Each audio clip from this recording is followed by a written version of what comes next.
Welcome to Career Tools. This week, we talk about choosing a company to work for.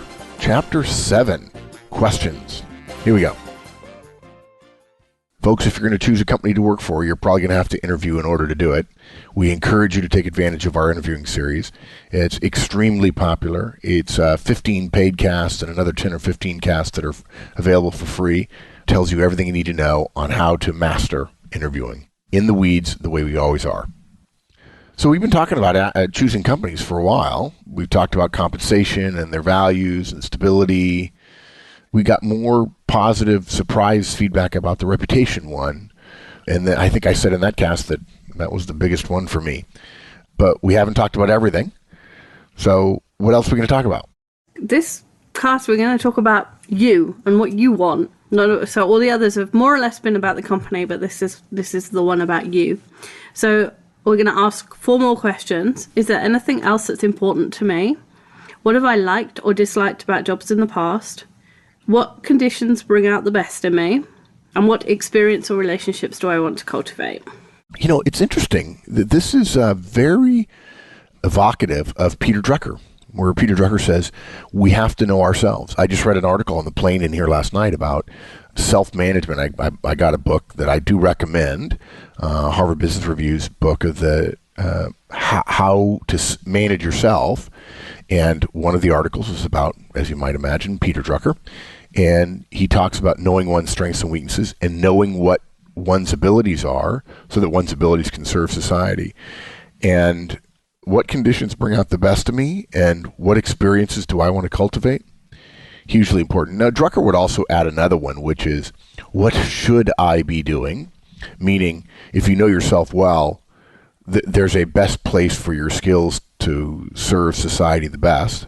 Mm-hmm. And there are so many people who mistakenly believe that the theory of capitalism is about incentives, and it's not. It's about service and about entrepreneurial energy. And Drucker says we all ought to be serving society as much as possible. If we want to grow people out of poverty, if we want to grow our security and our quality of life and our standard of living, all of us have to be serving as much as we possibly can.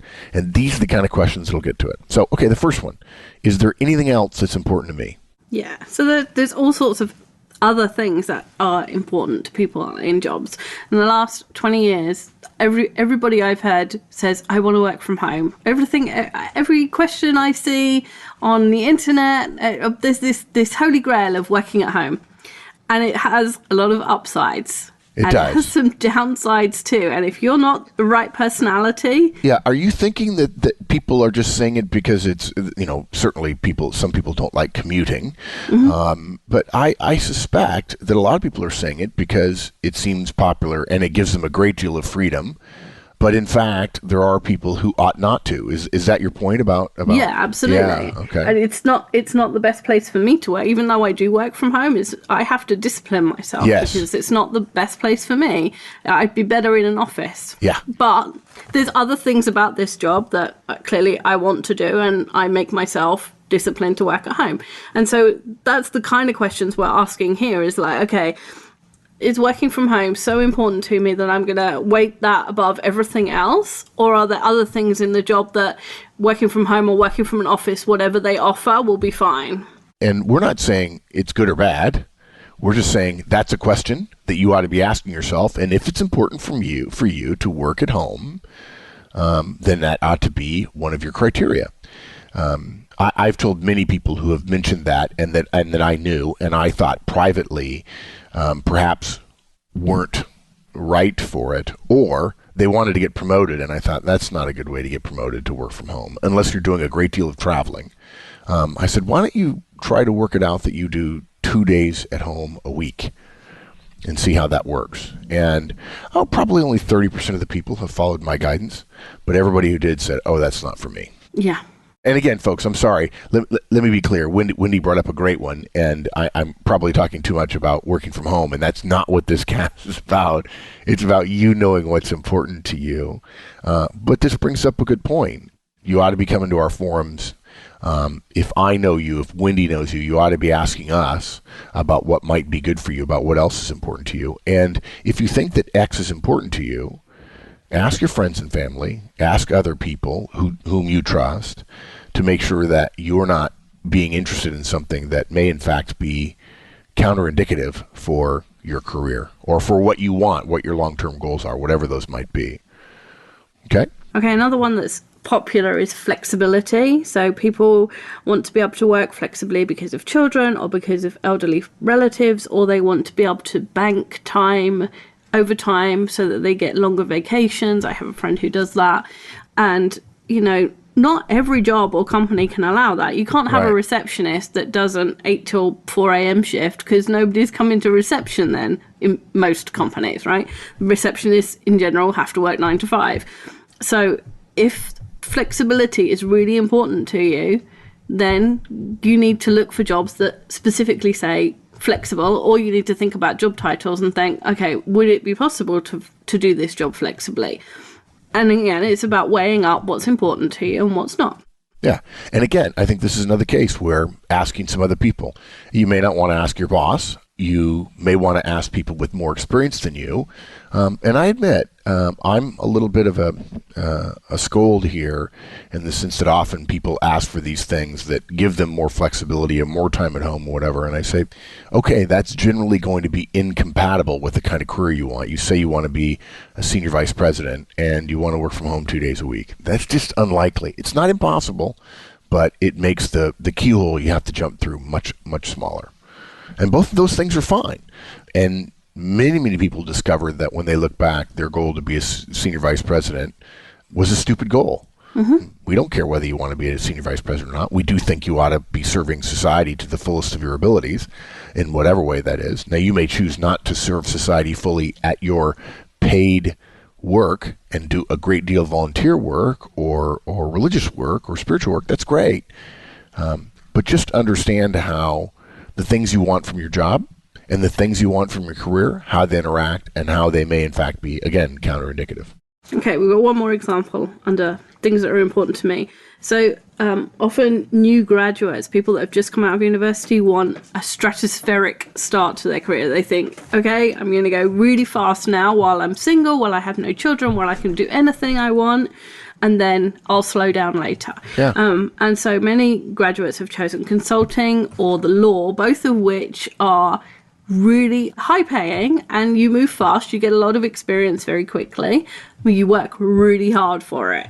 And if you're willing to do those, 80-hour weeks, those overnights, those weeks and weeks and weeks away from home, and know that you're doing that in the long-term benefit, to the long-term benefit, then that's fine. But don't do it just because you think it's glamorous, because you'll flake in the first month.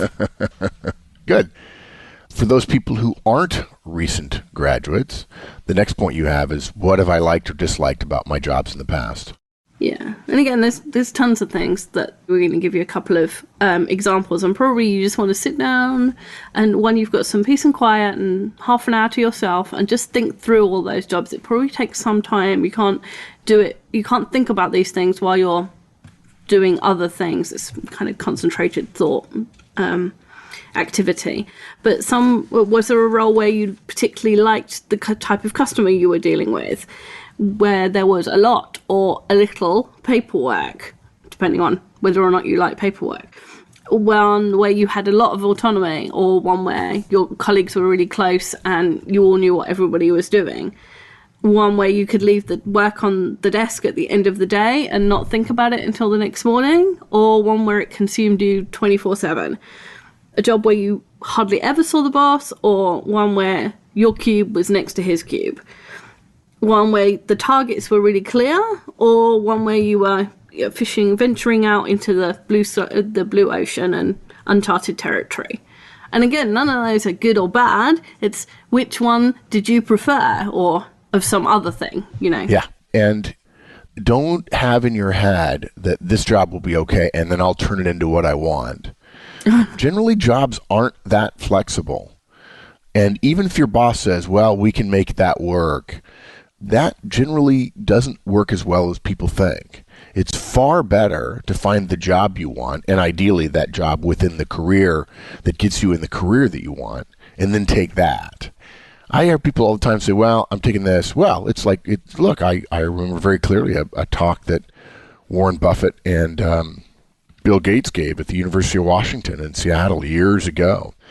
And they were talking about happiness and careers and what they had done and so on. And Buffett said, look, don't take a job you hate in order to make money to save up to do the job that you love. He says, I hear this from kids all the time. They hate their jobs.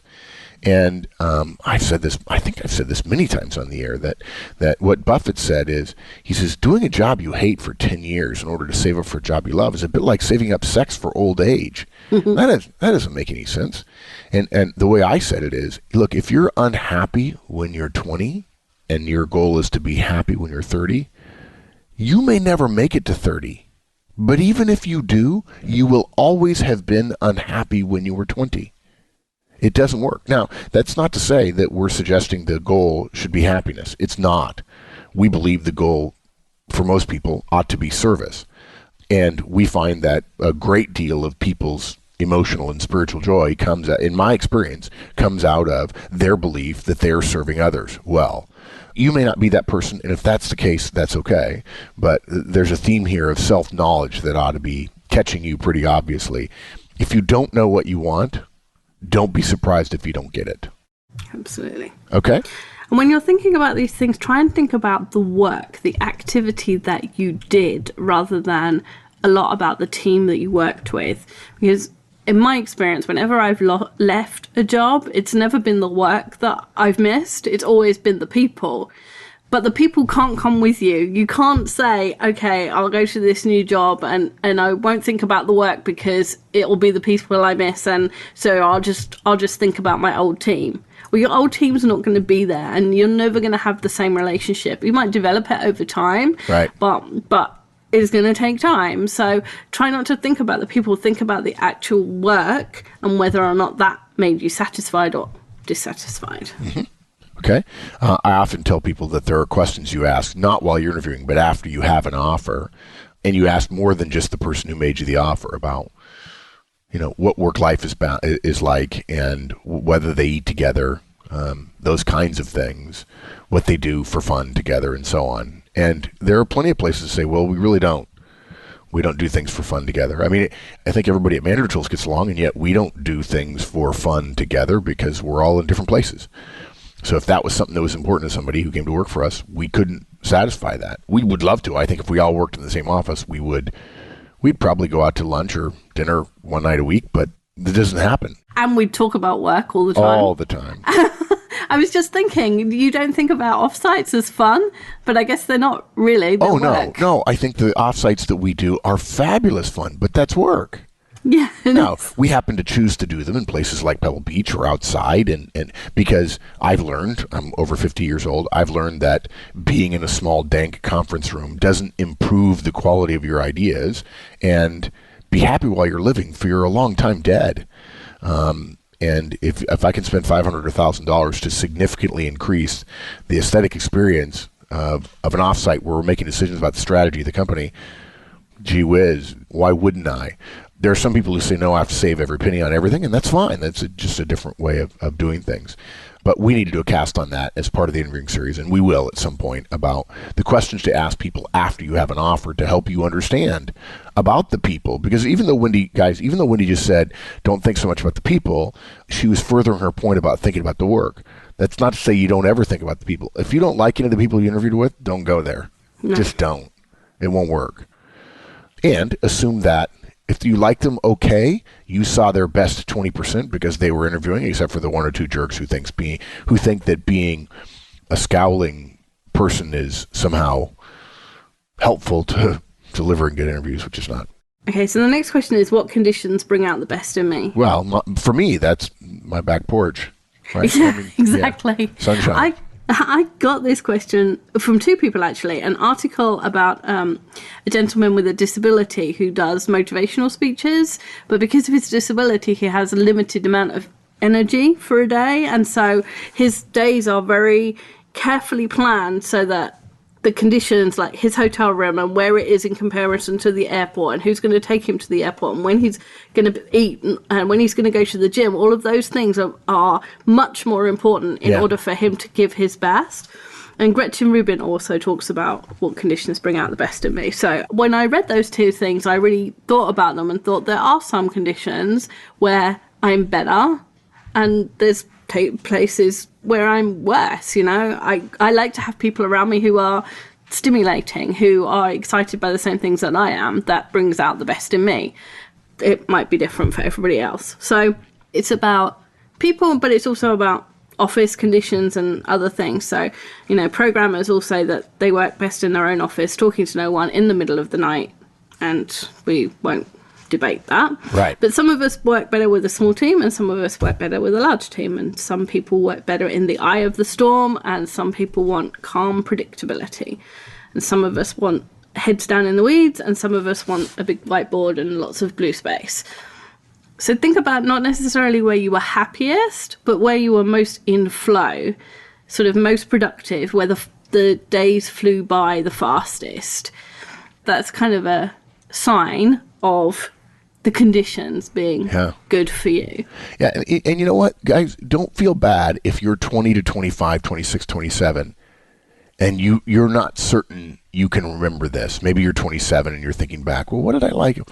I have to say, when I read about self-knowledge, I shake my head and think, there are times when I just don't, I'm not as good at knowing that about myself at over age 50, 54, 53. And so this is not, I like that job, so therefore I want to recreate that job in my next job. It's not quite that easy. And if you struggle a little bit, you're not alone. It's not as if everybody around you has this magical self-knowledge and you're struggling. It's not. You're struggling because you haven't had enough experiences. That experience hasn't happened often enough to have been built into neural pathways and to have been catalyzed into a wisdom that helps you see things clearly. And I would say that even 15 years ago, when I was around 40, I've told the story before. When I was 25, I thought I knew what I was doing. I really did. I had a tough job and I was doing it to the best of my ability. When I was 30, I looked back at when I was 25 and thought, you didn't know a thing. And then I said, and here's the stupid arrogance of me, I said, but now that I'm 30, I got it down. And then 5 years later, I was like, oh my gosh, you didn't know anything at 30, but now at 35, I know something. I did that every 5 years until I was 50. And when I was 50, I said, man, you thought you knew something at 45. You really didn't. And now at 50, I know nothing. Nothing. I am a drop in the massive universe that we live in. The only thing that I've ever really gotten right when it comes to self-knowledge is when I was 35. I had gained some weight, and I said to myself, dude, you're either halfway through your life or you're a third of the way through your life. And I decided I wanted two more thirds and not one more half. And I got more fit. And of course, now I'm not as fit as I could be. But guys, don't feel that these are all questions that you should be able to snap your fingers and have the answers to. And if you have a spouse, you ought to be asking your spouse. I got to tell you guys, spouses are a huge advantage for so many people, and so many high-performing people tend to underinvest in their families. We've done our best to tell you that family comes first. We have a long history of that in Career Tools and in Manager Tools. But it's okay to talk to your spouse. It really is, to say, hey, what do you think? And be ready to be surprised a little bit that they see you a little bit differently. But don't see that surprise as a difference or a disagreement or a problem or a conflict. Just see it as new data that will help you know more about what conditions bring out the best in you. Yeah, and I think 50% of people don't do this. If you even get halfway to thinking, if you get halfway to the factors or halfway to thinking about these questions when you're looking at jobs, then you're 100% further on than anybody else. So you don't have to have all of the right answers to all of these questions. You just have to have thought about them, and they have to be in your mind when you're thinking about jobs and applying and interviewing and going through that process. Yeah, and I hate to be a downer, but you're not going to be good at it when you're 25 or 26. If you are, then bless you. You're more wise and smarter than me. But you start now thinking about these things, and you develop a habit of thinking about these things, especially when you do career changes or moves internally or externally. And you'll be good at it when it matters, when the decisions are big, when it's move to LA for a 50,000 increase, or stay close to home because your wife's family is nearby and they're getting old. And both of those could be a good choice. But by the time you make that choice when you're 45 or 50, you will have gone through this process 4 or 5 or 6 or 7 times, and you'll feel confident about what you know about yourself and about your spouse and about your career and your abilities. The last question is, what experience or relationships do I want to cultivate? So I picked a couple of obvious examples just to help you understand what I meant by the question. So, for instance, if you want to get into politics, everybody knows that you need to volunteer to help some candidates campaign. You need to be in there doing things. You need an internship with your state legislators because it's a high competition kind of area, and so that you need the experience and you need to do that for free. For the same reason, if you want to be a model, then you volunteer for photographers and designers and people you know for free in order to get a book, because that's something you need in order to be a professional model. In the same way, for other jobs, you also need certain experience or certain relationships. So if you want to work at Rackspace, you need to be able to do Linux. If you want to work for Lexus, you better be driving one when you turn up to your interview. There's things that you need to do now in order to, maybe this is a stepping stone job and you need to get this experience in order to get the job that is the next one for you. So when you change jobs, you're not just thinking about the one you're changing into, you're thinking about the one after that. And one of the ways to get into a company you want to work for is to work for one of their suppliers or one of their customers. And you're going to know, okay, I want to work for company X, and they are supplied by company A, B, C, and D. And C has the kind of compensation, the kind of values, the kind of environment that I want to work in. So I'm going to get into C, and I'm going to work there for 3 years, and then I will get into company, whatever I called it, X, which is my desired company. Yeah. I have to tell you, the relationships piece is a big one. The more you think about relationships, particularly early in your career, guys, the better off the latter half of your career will be. Probably my biggest professional mistake was failing to capitalize on the relationships I had when I graduated from the academy. Now, I could forgive myself, or I could justify it by saying we didn't have email, we didn't have cell phones back then, but that's dumb. I could have done a better job of staying in touch. I'm in better touch now, but not as good as I could be. Don't make the mistakes that I made. Mike would tell you the exact same thing. And relationships matter. And the size of your Rolodex matters. And the opportunities you'll have for the rest of your career, I think there's got to be some calculus formula that connects the number of relationships you have and whether or not they're warm with the number of opportunities that are presented to you in the course of your career. And more opportunities can't be a bad thing. You only can choose one, but having more to choose from helps you understand better why you might want something. And again, this cast is all about knowing yourself better. And we tried to give you some questions to help you think about those things that might matter to you that aren't normally covered, but that are legitimate for you, because if you make a poor choice, that's going to affect your career and it's going to affect your family and you as well. Do you want to wrap us up? Yeah. So the questions were, is there anything else that's important to me? What have I liked or disliked about jobs in the past?